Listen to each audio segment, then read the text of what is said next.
example. In the Bible, we read that it is humans and Christians' responsibility to look after the planet that we've been given by God. Sadly, if we pick up pretty well any newspaper, we can see that we've not done a particularly good job at that.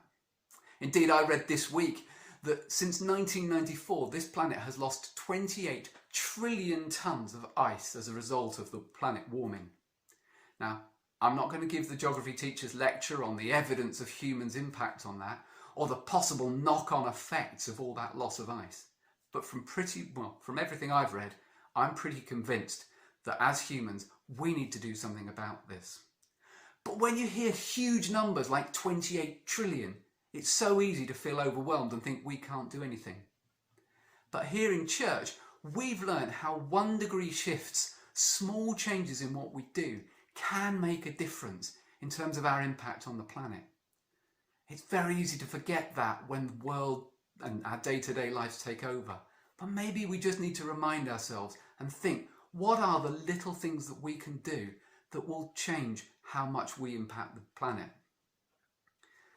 Now, the last 6 months have been dominated in the headlines by the horrible impacts of COVID-19.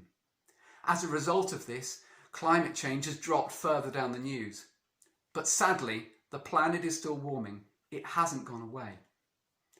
Now, the Bible tells us that as Christians, we should protect the poor and vulnerable. Now, sadly, COVID-19 is another reminder, a wake-up call to us, that it's the poor and the vulnerable who've suffered the most from the illness. And that's probably going to be the same with the effects of climate change.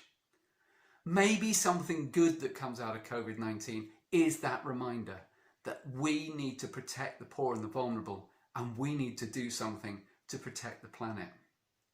Now, coronavirus has actually also shown that we can make bigger than 1 degree shifts when we have to.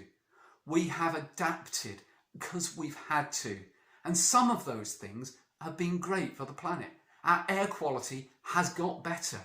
We've reduced our travel. We've realised that sometimes we don't need to fly to get to that meeting and that we can do it just as well online. We've appreciated hearing the birds rather than the M25. We've bought less stuff. We've shopped more locally, and we've rearranged our priorities. So maybe this is the time, maybe this is the opportunity that we can start to make a change that will improve the planet and help us to protect the poor and the vulnerable, as Jesus taught us.